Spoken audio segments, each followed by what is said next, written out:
Hey everybody, happy Friday. Happy Friday. You are on live with Can I Talk with Roz and Eric Range. What's going on, brother? How are What's you?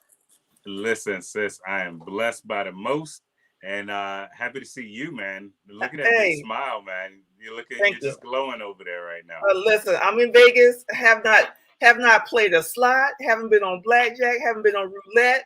I've been working. I've been here. Listen, I had a great meeting yesterday with some really key constituents here.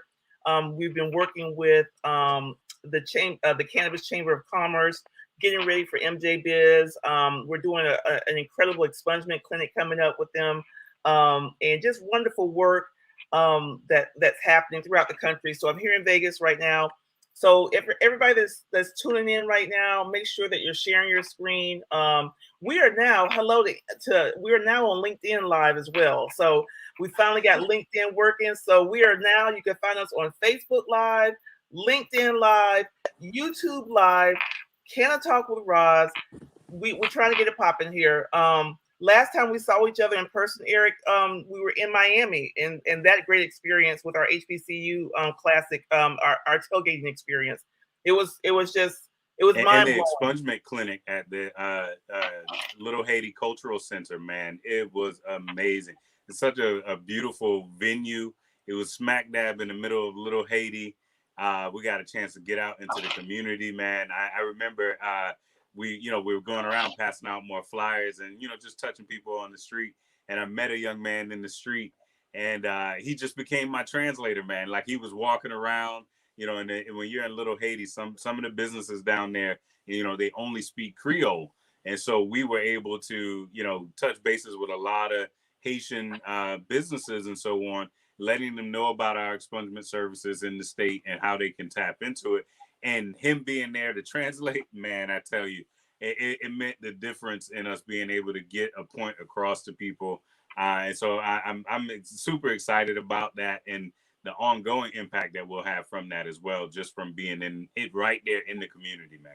Absolutely, absolutely. I mean, it's pretty fantastic, and the young man that he's speaking about, every now and then, even after we had gone out in the streets, he would come back and be like, "Hey, you guys need anything? Is there anything I can do, or what have you?" So, shout out to Dr. Damas. If you're out there, anybody that's connected with Dr. Yeah, Damas, um, Isaiah, if you're paying attention, man, we talking about you, brother. that's right, Isaiah. We appreciate you. And we're happy today. Man, we got a great guest coming on today.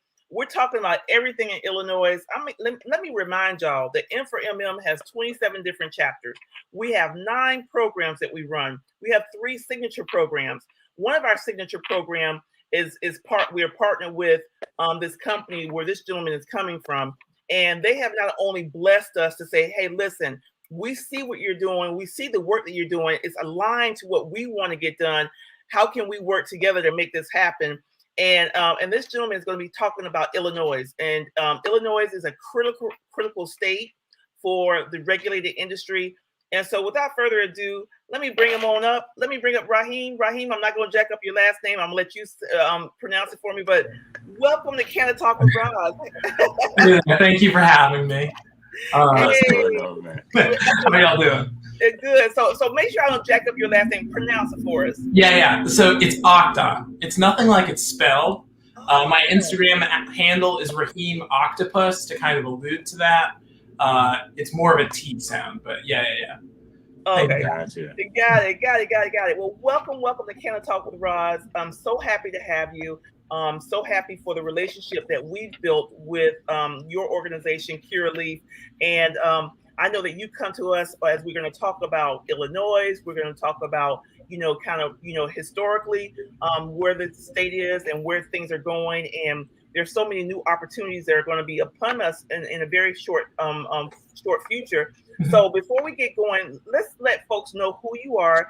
Tell them a little bit about your background, where'd you come from prior to Cureleaf, and what you do with the company for right now. Absolutely. So as you said, my name is Raheem. I'm the Director of Corporate Social Responsibility at Cureleaf. I live here in Chicago, Illinois. I actually came to Cureleaf through the acquisition of Grassroots, which was a Midwestern cannabis multi-state operator where I had sort of been dabbling in corporate social responsibility. I always say I was like moonlighting as the CSR person. I was hired in to do marketing, digital marketing in particular, and really saw a need in a niche, and said, let's take this on, and had the luck to meet some folks like Bo Money and some other folks in the equity space to really start dipping our toes in. And then luckily when Curaleaf came, I was able to connect with Khadijah, and very quickly got snapped up by that team. So yeah, that's awesome. That's awesome. How was that transition from a grassroots to a Curaleaf? How did that? I mean, was it kind of seamless? Did it kind of feel natural? Yeah, how did it work for you guys? I wish. I would say culturally it felt very natural. But I mean, Curaleaf Select and Grassroots were three big companies that merged in the midst of a pandemic. Yeah. There are still quite a few coworkers I have who I have not actually shared physical space with, and we've been working together for about a year and a half now. So it's it's working. That being said, when you have three companies that are kind of large to a point of being difficult to manage in terms of all of the different regulations that we're under, and then you bring them together and then try to figure out how to scale each one across those markets, it's an interesting challenge. I never have a day where I have nothing going on, which is a blessing and a curse. Absolutely. I mean, but that is as we see the industry grow, you're going to see more migrations and mergers and acquisitions, and it's awesome that you guys. One, I think people should own their stuff. We're not perfect, and I think you own it in a way that says that we transition, we're growing, and we're absorbing, and we're figuring out how to kind of stay true to who we are as a culture and our mission. And we're bringing all these different companies together. And I think and kudos to what you're doing, because it's not easy. And I mean, and to your executive, your team, the executive team, and the folks over there, it's not easy. People who think it's easy, it's not easy at all. Yeah, I wish. I mean, we've in the last year, gone from about I'm going to butcher the numbers, but we went from about 2,500 to about 5,000 employees in the course of the year. That kind of scale is and we're constantly building processes and constantly just trying to figure out how do we do this the first time, right? Like when you launch a national program across 23 markets that all want to operate differently, how can you actually do that? And each time it gets a little easier and we figure it out a little bit better, but we're definitely still in our infancy, for sure. Hey Raheem, I wanted to backtrack just a little bit. Before Grassroots, what were you doing? Before were you in cannabis before then, or were you in a different industry? What before Grassroots? Tell us a little bit about that story. Yeah, prior to Grassroots, so I managed a bike shop for a number of years, got really enmeshed in the bike industry, very interested in community and transportation. I left the bike industry and then did some nonprofit and volunteering work for a couple of years. And that, I think, is where I really got very interested in how to build intentional relationships with community to, develop and bring about social justice and social change. And then, really the opportunity at Grassroots popped up, and I just tried to figure out how can I get in? And then once I was in, how do I use this platform to make a difference? Really. That's fantastic. So is Chicago home for you? Is like that? I mean, you say you're in Chicago, right? So is Illinois, Chicago? Are you a Midwest boy from start to finish, or did you move there, or how was your migration? So I am Midwestern through and through. I'm from Ohio originally. Born and raised in Dayton, Ohio. Okay, Ohio, for the record, is an interesting state. I was just there. Yeah. My. I got a good Ohio baptismal. I was like, y'all some interesting folks. But shout out to Ohio, nothing bad. But it was just I'm a Floridian, and going to the Midwest, it was definitely something different. But yeah, talk about Ohio. I love Ohio. It's interesting, politically and economically.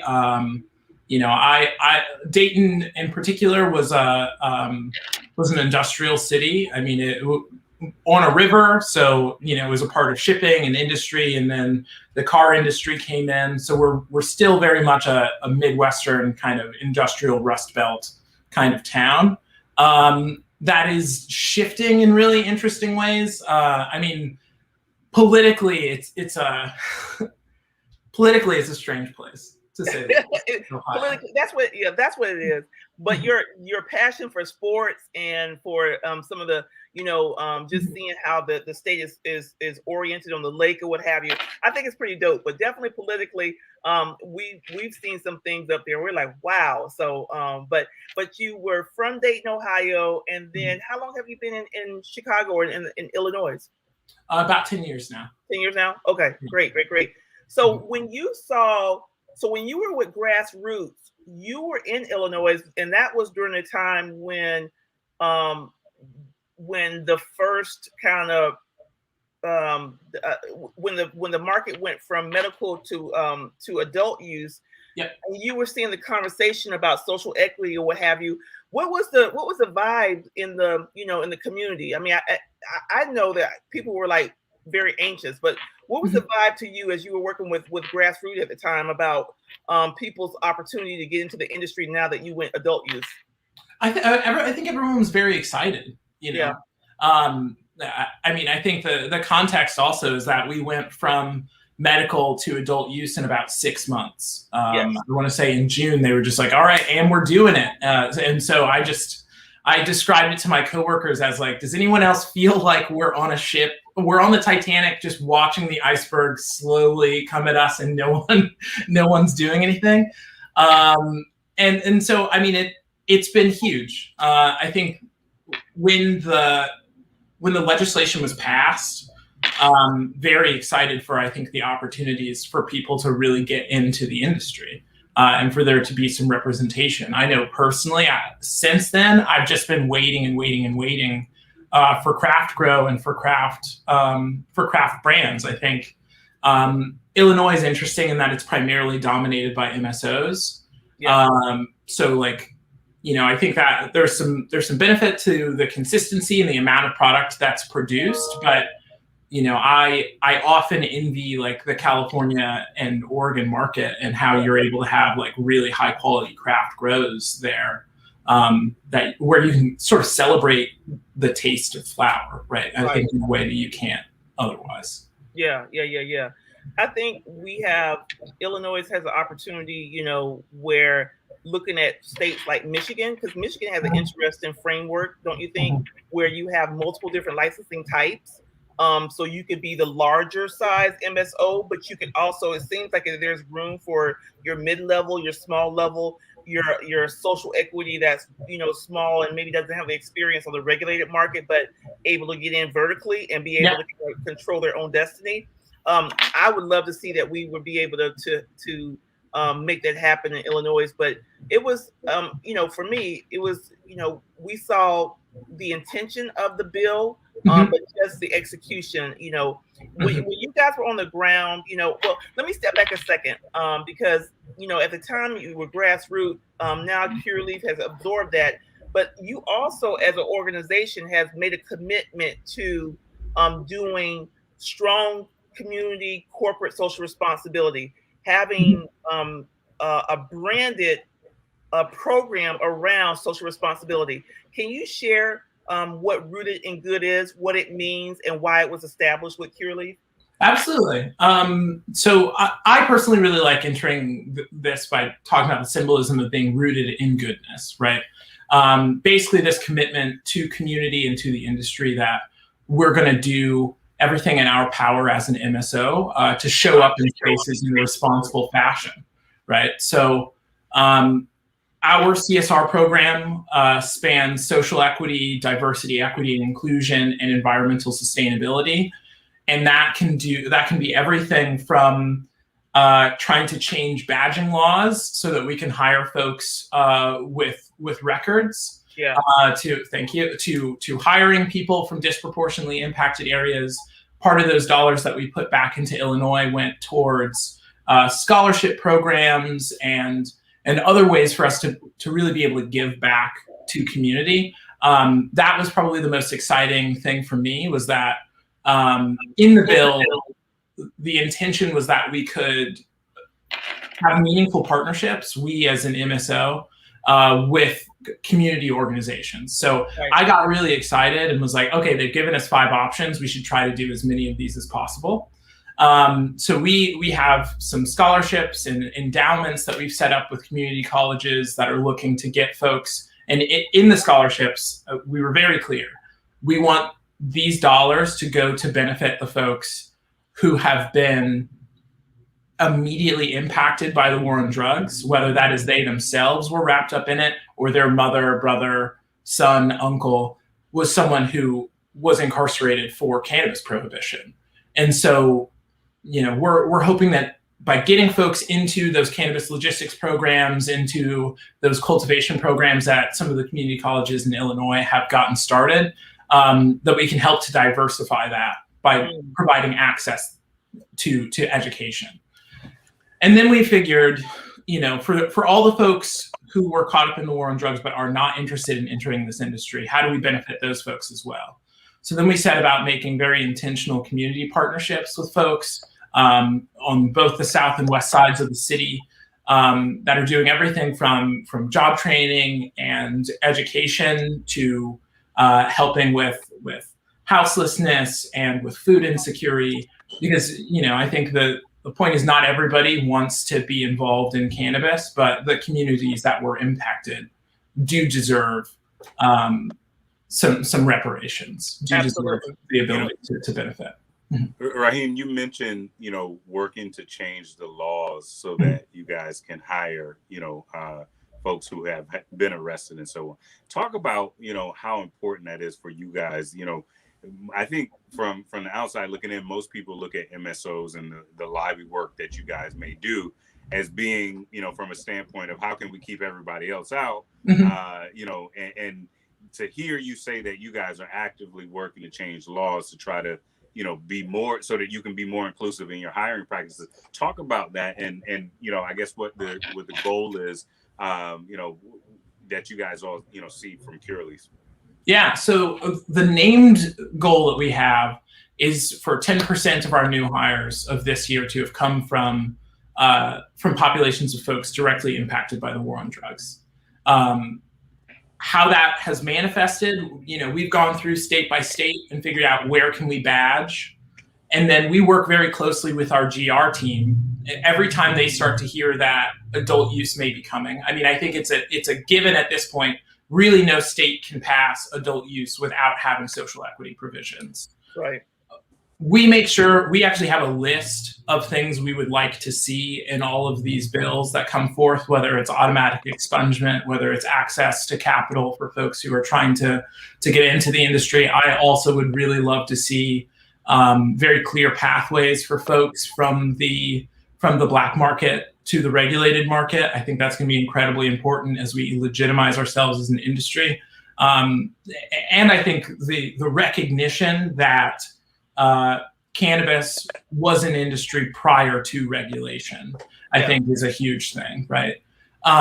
So we work very closely with our GR team just to have conversations with politicians. A lot of them, I think, ultimately don't know the nuance of social equity in cannabis and the war on drugs. And a lot of them need the help just to understand what it is that can benefit community in a real way and not have to reinvent the wheel either. I think we're starting to get very close to social equity provisions that are leading to change.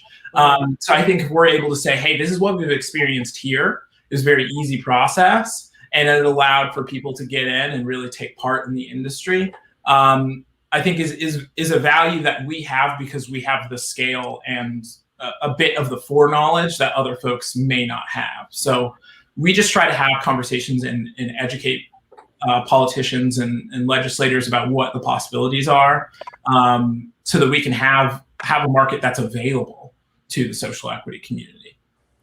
I was fortunate to have a opportunity to sit in on a retreat, and it was with some of the Curaleaf folks.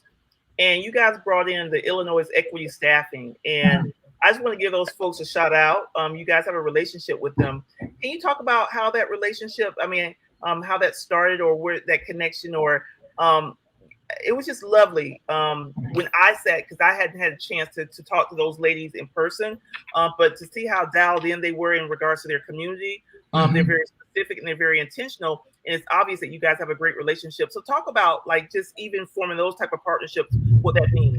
Yeah, absolutely. I mean, I think we have to acknowledge that I think almost everyone in cannabis has like 3 or 4 jobs at any given time. Right. So, you know, we work with Illinois Equity Staffing to help us find folks who want to enter the industry. And let's say, you know, you're in a state where you can't get badged because of a possession charge. They work with us to basically allow us to blind hire folks into different markets that we can plug them in a way that they can actually be involved in the industry. And I mean, this can be folks who have recent charges. Other people, you know, we hear about maybe their charge was 15 or 20 years ago and would still manage to keep them out of the industry, right? So they help us act as a mediator so that they can identify candidates and then plug them into our HR system in a way that they are just a regular candidate. And so they can go through the process and we can try to get them badged and hired in different positions, and really look for the opportunities. I think that, you know, are available. Yeah. You do a little bit of work. It's a little bit of legwork, but it is possible. So let's pretend, take off your Curaleaf hat, just be the citizen of, you know, be a constituent in the state of Illinois, live in the city. What advice would you give to the, you know, to the state, to the Cannabis Commission, to those folks that are trying to put this together? Any thoughts or any points on ways to make the state more inclusive, to be able to have those craft grow? Your thoughts in regards to like even the rollout, you know, should there be caps? Should there not be caps? Just because I don't want you. So this is Curaleaf. He's taking off his Curaleaf hat right now. He's going to be because I don't want people to say, well, Raheem with Curaleaf said, but you know what? You are a part of that city. That is, and the people that live there, and we all have our position on how we feel that maybe things should be changed or tweaked a little bit to make it so that we see more participation. And I would just love your thoughts. Yeah. For me personally, I see the biggest challenge, and I think about this as we approach New York as well, but I think capital and access to space are going to be kind of the biggest barriers to getting people open. You know, real estate is incredibly expensive. Folks who have been holding it for the last year and a half or so, I'm sure, are put out. And so we have to figure out how we can support them as they open, right? And then I think, you know, a big issue for me is the disparity of access to legal product, to regulated product, right? And in Chicago, something that really burns me is that if you look at a map, the south and west sides of the city, the places that were largely disproportionately impacted by the war on drugs, have no dispensaries. Yeah. And they're all along the lake. They're all on the north side. And so I would ask that the city be very intentional about how they can provide access to herbal medicine to communities that have been using herbal medicine through prohibition. Yes. Because it's just so necessary. And then I think there's an opportunity there to start building community. I'm not saying you got to build community around a dispensary, but I am saying that you've got to be able to provide amenities and access to people if you want communities and neighborhoods to be revitalized. And that's, you know, the biggest thing for me right now. No, I get it. And where are they? I know there's some movement going on in terms of awarding new licenses. I don't know if that's for the craft grows or is it for you know, dispensaries. Can you give us a little update on where the state is on that? I know they were supposed to issue some licenses in the past, and there was contesting and all of that. Can you just give us a quick update? Yeah, so they've held a lottery. I believe there have been 3 rounds of the lottery that have given out craft grow, dispensary, and delivery licenses at this point. the hiccup that we've hit now is that there was some kind of error in the points system. So some folks did not get into as many lotteries as they should have. And so now there may be another lottery for those folks, which I'm sure will probably lead to more lawsuits and hopefully, and probably, but I wish it wasn't, more time that people are holding property and expending resources trying to open, right? So hopefully it comes. And I think, Roz, you had mentioned, lifting that cap earlier. That to me is an area where we could lift a cap on licensing, and I think kind of erase a bit of this issue of who didn't get the points in the round that they were supposed to be in, right? And I think that would be the most equitable without having to throw everybody back into the lottery basket and redraw again, right? And so take a look at Michigan. Not only do they lift the caps, but they allow you to specialize. So if you are someone that just wants to have a small craft grow, you got to have your location. You got to get your permit from the city. You got to get your permit from the state. You got to show all the different things you got to show. It's not so, the barriers are not so high that you can't put together a strong application package. But the good thing is there's not an application period, and you're not competing and going against the next guy like the Charlie at the Willy Wonka and Charlie in the chocolate factory, where it's like, I got the golden ticket, and if you don't have the golden ticket, you don't have anything. And so I think there's an opportunity for advocates and MSOs who I believe that you have your space there. But I love the fact that you're like, there's room for everybody, and there's room for those small companies as well. Yeah, absolutely. I would say my only hesitation to too many licenses, and the thing I caution against, are states where you just pay for a license and then you can open, and how that drives the commodity price of cannabis down. What I don't want are for people to put resources in and then lose businesses because it's not profitable. Absolutely. Is there a delivery service? They didn't have that attached to. There's a transportation license. Transportation, yes. Right. Yes. So could that be considered delivery? Maybe. I don't know. I hope so. I would love delivery. I would love. Yeah. Well, we had Chris D'Elio with WebJoin on. I don't know if you're familiar with him, but he's a young brother out of Northern California. And his platform is WebJoin, and he was on with us at our member meeting this past Tuesday. And his platform is all about creating all of the infrastructure for delivery, so that you don't have to figure out all of the just-in-time inventory management, merchant processing, all that kind of stuff. It's just almost like you get all you need in a box to be able to, outside of just having a car and you're safe and all those other things. It's just a really cool concept to take a look at. That's cool. Yeah. Very, very, very cool. So how do you, from a Curaleaf perspective, and we talk about rooted in good, how do you communicate that to the community? Like, how do you make sure that, like, sometimes I feel, and maybe this is just me, that you could be doing some great work, right? And you could be doing connecting the dots or what have you, but sometimes it feels like the folks still don't see it, or they don't even know all the good things that you're doing and program that you have. And I'm leading into this because I want you to talk about some things that you have coming down the pipeline that really is very intentional from your company that I think is important to talk about. Yeah.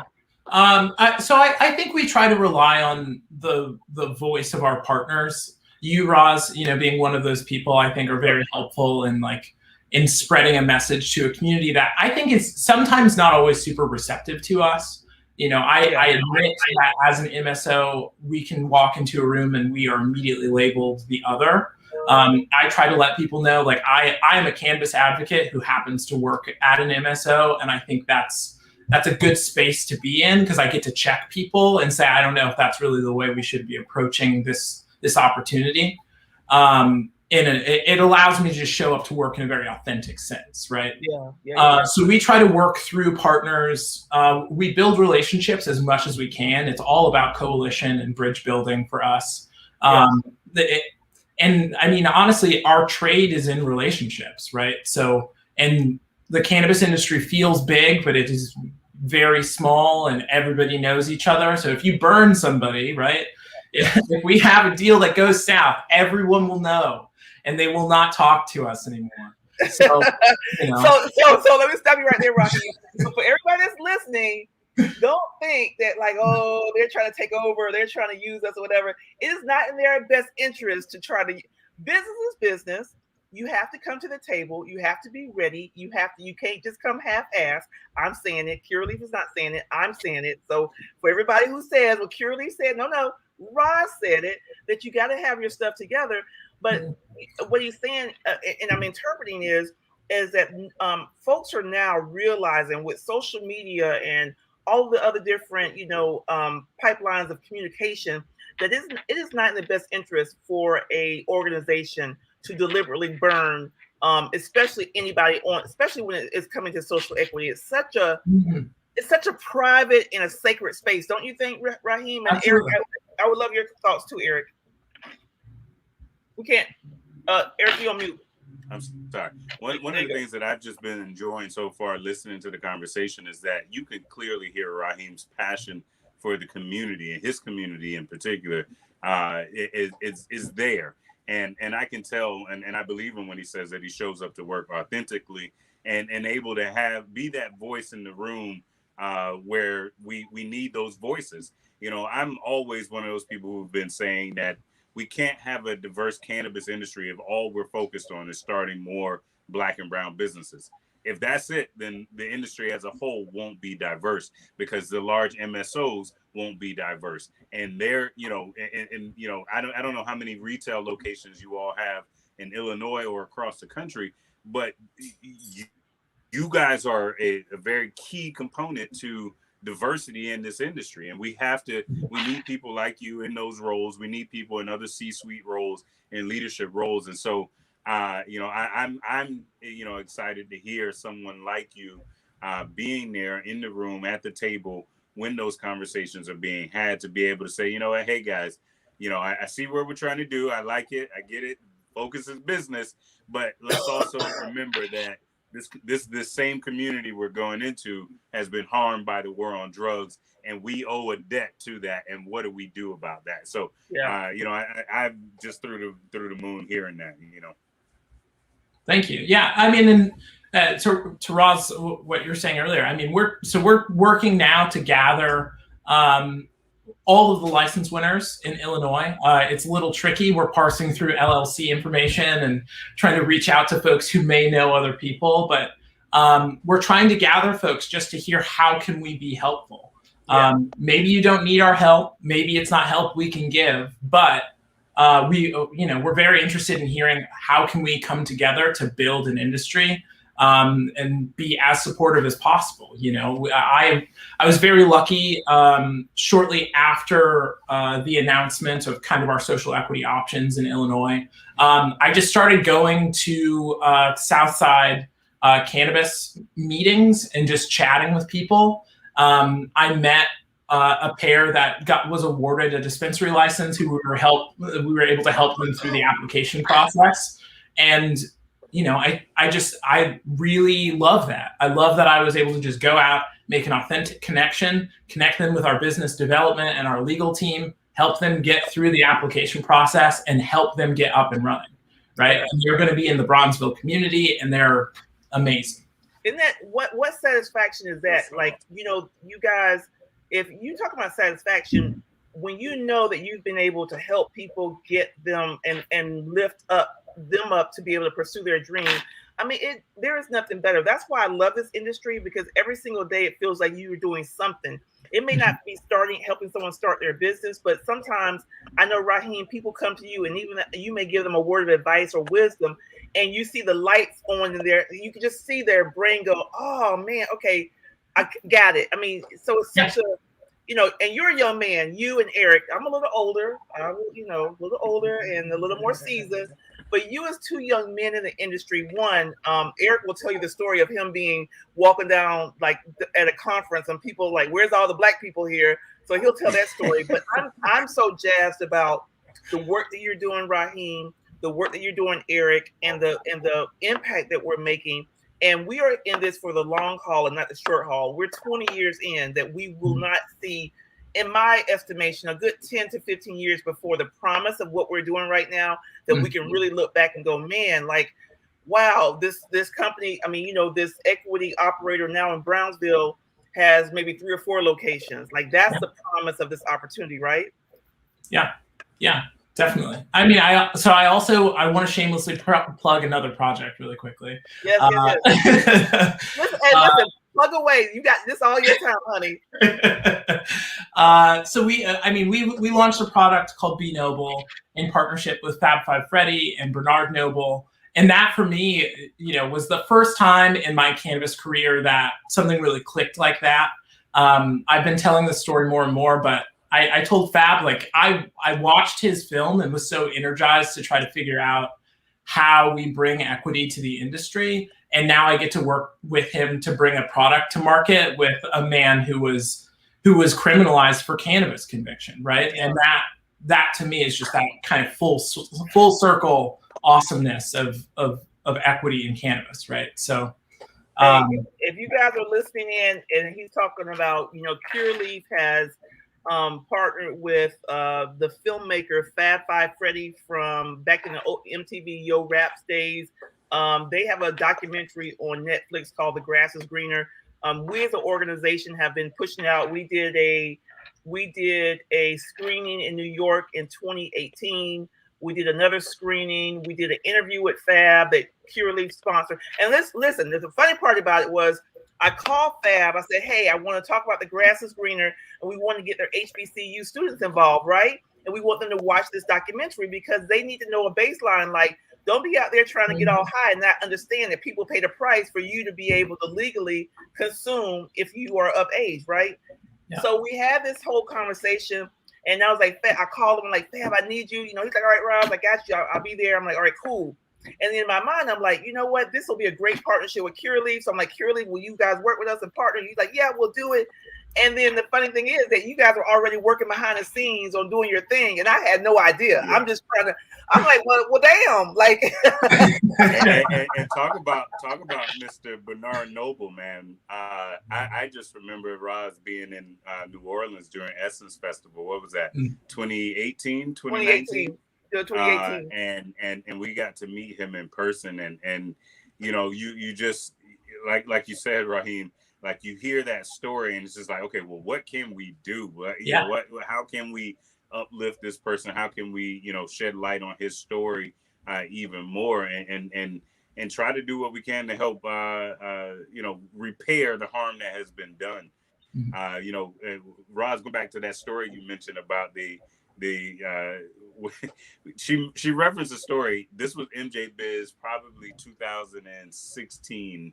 It was here in Orlando, Florida, and I was at the conference, and I was at the time, my wife and I were like swapping off. Like, I would go during the day, she would go at night. Then the next day I would go, you know, at night she'd go during the day. And so it was my time to leave so that she can come, you know, to the conference. And as I'm walking out of the conference, one of the keynote speakers, he just like, you know, taps me on my shoulder, and he's like, well, where the rest of the black, you know, black guy with dreads, where are the rest of you guys at? Like, why is this conference not, like, you know, swarming with people who come from your community? And, you know, he meant it in all, you know, great, he meant it in a good way. And he became a huge supporter and made a lot of connections for me and so on. But the point was that our communities who bore the brunt of the war on drugs were largely missing from this conversation. And, you know, that really and truly is the day that I became an advocate in the space. And ever since I've been doing everything I can to make sure that we are doing, you know, whatever we can to bring as many people into the space. So I love seeing other, you know, young minority men in this space, because we do bring a lot of energy. We've been marginalized by, you know, so many other industries and so many other, you know, places in society, but we get to lead in this space. And, you know, it's good to see brothers like yourself doing that, man, and showing up for our communities. Absolutely. Yeah, absolutely. So how do you travel a lot with your position? Let's talk about you as a director of CSR for Cureleaf. Are you, you're basically looking at wherever your footprint is as an organization, you're doing something that's going to affect those communities. Is that a lot of travel or a lot of ideation? And maybe talk about your team that you have that you work together. Yeah, so it has been a fair amount of travel, especially recently as we've been kind of exiting this COVID reality. I have the privilege of being able to go to community. I mean, normally I'm an ambassador to our program. There are so many employees that I'm constantly trying to educate on the work that Cureleaf is doing. Because for me, right, it should be a sense of pride that we have as a company that we put the number of resources into this work as we do. My team is 1, 2, 3, 4, 5, 6 strong right now. Hopefully going to have some more, but we focus nationally. Cureleaf is in 23 states. I want to say we have 106 locations to date. And we try to figure out how do we take this sort of national moment and then ratchet it down into our communities in a way that makes sense for them, right? Feed the Block, which we'll be doing again soon, is a food security program that we started last November. And basically we said we want to feed people, right? Any way possible. So we picked a location, we picked a nonprofit that was addressing food insecurity in every community. And then we asked them, how are you working this year? Are you collecting food? Are you distributing food? Are you only taking cash at this time? Some folks, because of COVID, were like, we'll take gift cards, but we don't really want physical items, right? Other places were the opposite. So we tailored this program so that in store, we're able to collect funds for all of these organizations. And then where possible, we did little pop-up events where we were able to get our teams involved in really intentional ways. Like in Florida, I want to say we bought 500 turkeys from a Latinx grocer and then handed them out in the community to folks. Here in Illinois, we put gift cards inside of one of the nonprofits we support has an urban farm in an area that's food insecure. And they have a little CSA that they distribute to the neighbors. So we just said, let's add a gift card to that so that folks can buy whatever they want, whatever they need to round out, that holiday meal for themselves, right? Yes. So we really found ways to make it possible in each state and collect as many donations, bring our customers along, and then do a corporate match on top of that. Last year, we were able to raise a little over $100,000 for those 23 organizations. We handed out over 10,000 meals. This year, I'm hopeful we can do better than that. We've been slowly ratcheting up with each of our national causes. In June, we supported the Pulse Foundation, which is down in Florida. And they're working to build a memorial and a museum. And so we were helping them raise funds through June through the sale of product as well as donations. So listen, this is what I'm saying. You guys are doing some beautiful work and some really authentic and what I like is that you're intentional, and that is the best way that you can be able to make impact is say, okay, we're going to feed, but if we're going to feed, we're going to buy this from a grocer that is a local business or minority-owned business, and we're going to be able to do business with that person. I mean, it's just so smart and so necessary across the board. Yeah, Eric. Yeah. One of the things I'm also hearing here is that you guys are doing work in the community that isn't cannabis specific. And I think that's important to note because when we talk about community engagement, in particular from, cannabis operators, what does that look like? And I think it's really, really important. I know I've been doing community work for a long time as well. And it's always, it has to be done in a way that is addressing the needs of the community. Mm-hmm. It's done in partnership with the stakeholders in the community and not done from this, hey, we're going to come in and tell you what you need, how it needs to be done. And, and instead you guys are, tapping into the community in a real meaningful way. So my question to you is, from a company standpoint, from an internal standpoint, is that based on some type of structure you guys have developed internally, like some type of system for how you guys evaluate opportunities? How do you determine what stakeholders you're going to work with? Talk about that from an internal standpoint. And I'm asking this because I know we have other MSOs who pay attention, who are listening. And again, I think it's good to, when we find examples of folks doing it, I think the right way, that we share that so that others can benefit from that as well. Yeah. So I think it's sort of twofold. The organizations are the easiest, so I'll tackle that first. But so when we're looking at organizations, we do a thorough vetting of who it is we're working with.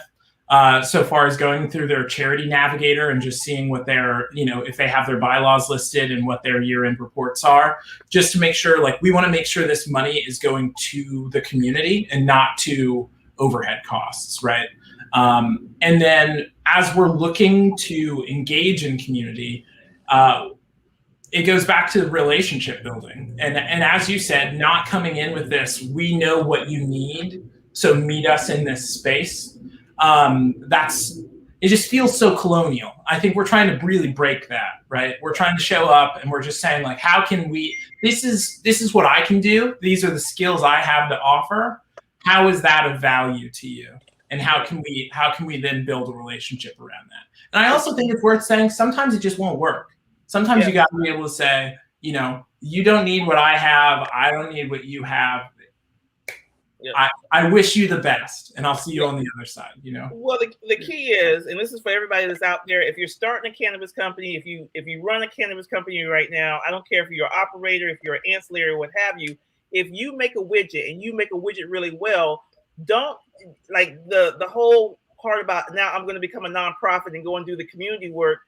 You don't have to do that. If you go to the community and if you seek those individuals that are doing it, and if you need to identify them and ask them what they need, they'll tell you, and you'll be able to fit your mission into their action and really make impact, right? Yeah. I'll say it again, fit your mission to their action, click it, and make impact. So just kudos to having that type of attitude. I think it's super, super duper smart.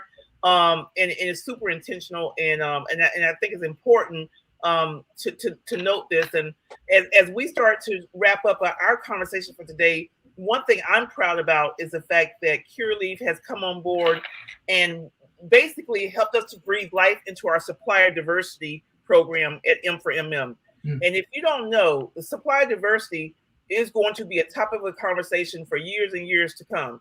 There's so much contracting dollars that are being spent in our industry that you don't have to be an operator per se to be and have a license to do well in this industry. I'll repeat again, you do not need a license to, you do not have to be a regulated operator to come into this business and to do well and to do something really special. And so I would be remiss if I didn't call out the fact that we have a cannabis supplier diversity conference coming up October 2nd, and this is powered by Curaleaf.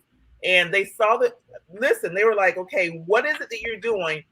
We aligned our intentions and our mission together, and now M4MM is able to push out something that hasn't been done before. So it's free, there's no cost, it's virtual, you don't have to leave out your bedroom. If you have someone right now that has a business and you guys are trying to figure out, how do I get prepared to do business? How do I become contract ready? You need to be on that supplier diversity conference and be participating. And there's the website, mprocure.org. But I just want to thank you for that, because that's the intentional way of partnering together for the good for the industry and for community. Yeah, and make sure you guys sign up for the conference, but also make sure you register your business on mprocure.org as well. Because we got together with Cureleaf because we wanted to make sure that we were intentional about how do we make the entire industry diverse? You know what I mean? From employment to contracts and so on. And this is something we've been working on as a organization for a couple of years now, trying to get minority businesses ready, like Rod said, contract ready to be able to work with a MSO like Cureleaf. And can you talk about, and we say it all the time, but I think it's always good when someone from the inside can kind of talk about it. Talk about some of the contracts that you guys actually enter into, with people, like what type of services or products might people be able to get a contract with a cannabis MSO? What are those, what does that look like? Yeah, I mean, it runs the gamut, really. I think it's everything from services, whether it's cleaning, plumbing, construction, all of these. I think industries folks are ready to do business in. Electrical, HVAC. We do lots of purchasing and printing. So whether it's from paper to packaging, we just ordered some tote bags to support a supplier diversity program we're doing here in Illinois coming up. So we're constantly ordering. We're constantly taking in services. We're going to be bringing in some consultants to help with our environmental sustainability work. So I think there are so many levels. And then for folks trying to enter the industry also, who are like, well, what do I need to study or do to enter into cannabis? We hire everyone. We need accountants. We need HR professionals, right? We need lawyers. We need marketing folks. So there really is an opportunity for everyone to kind of inject with what it is they're already doing and the skills they already have to bring those to the table. Absolutely, absolutely. I put in the comment section for everybody that's listening to us today. If you go back, share this comment. There's a link. It takes you right to if you want to register for the conference as well. I just think it's important. This is your time to get connected and to get contract ready. You know what, Raheem? Before we leave out of here, what's coming down the pipeline? I know we're talking Illinois. We kind of went off on a couple other different topics or whatever that were very important to this conversation.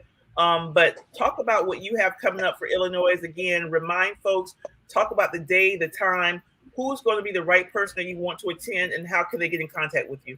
Absolutely. So we're looking to gather folks who have just recently won a license in the Illinois lotteries, and really hear from them how they can benefit from a relationship with Curaleaf. And so we're going to be gathering folks on the south side of Chicago.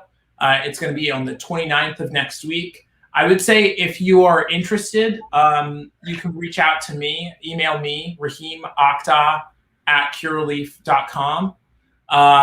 And we'll get you the invite information and the location. And hopefully we can come to a space where we can figure out a situation that works and a relationship that works for you. Will this be in person, Raheem? The event on the 29th? It will be, correct. Okay. All right. So guys, make sure I got this right. Raheem, did I get it right, Raheem? Your email address? You may not be able to see. Hold on one second. Hold on. Yeah. Let me show you on screen. Did I get it right? Yes. Okay. So guys, listen. If you see this now, if whoever's watching this later on, when you replay this broadcast or what have you, if you're interested, if you're in Illinois, if you were a social equity applicant that you received your provisional, or if you're someone that has been, you've created a team and then you got everything down, you're just waiting for your opportunity to apply or what have you, at least reach out to Raheem, see if this would be a good fit for you to attend this meeting on September 29th. If nothing else, just go and listen. Be inspired, meet other different people, and just know that the journey that you're on right now, and even the highs and lows of it, you're not by yourself. You're not on an island. What you're feeling, there's so many other people feeling the same way, and you guys need to reach out. And I applaud the MSOs and Cureleaf in particular that's saying, listen, we're going to listen and we're going to figure out how to create solutions. So September 29th in Chicago, is at the Olive Mary. Wait, what's the name of the school again? Raheem? Olive Harvey. Olive Harvey, right? Mm-hmm. Yeah, I met a sweet sister. What's her name? Not Amber. Amanda. Amanda, yes. Oh my gosh, sweet. Oh she's man, so awesome. Amanda's great. Yeah. She's awesome. And she's someone that is going to. They're going to be so hospitable to welcome you guys to the college. They have programming going on right now for cannabis. Just some great synergy that's happening. So, Raheem, you have been a pleasure to have on today. So glad to just sit down and talk about Illinois. I know it's near and dear to your heart being in Chicago. that you want to see that community thrive. And so, man, God bless you and the work that you're doing. And just keep doing what you're doing, and just keep shooting for the stars. And I don't know if you got any last words that you want to share with everybody, but you got the floor, man. I mean, thank you for having me. It was a wonderful conversation. I really appreciate it. I'd love to come back at some point. Absolutely. But yeah, I mean, I'm excited. I think 2021 has been a huge year for the cannabis industry. Yeah. I see that momentum, and I think it's going to keep going. It is both exhausting and daunting, but looking forward to it. I love it every day. That's a good word. Exhausting and daunting, but doable. All right. Exhausting and daunting, but doable. You guys can do it. Eric Range, take us home, brother. Family, I appreciate y'all for joining us again on another episode of Can Talk with Roz. Y'all know my message to y'all, as always, is to go home this weekend, love on yourself, love on your family, get some rest, because come Monday morning, we got work to do. And we will see you guys again next week on another episode of Can Talk with Roz. Till next time, everybody.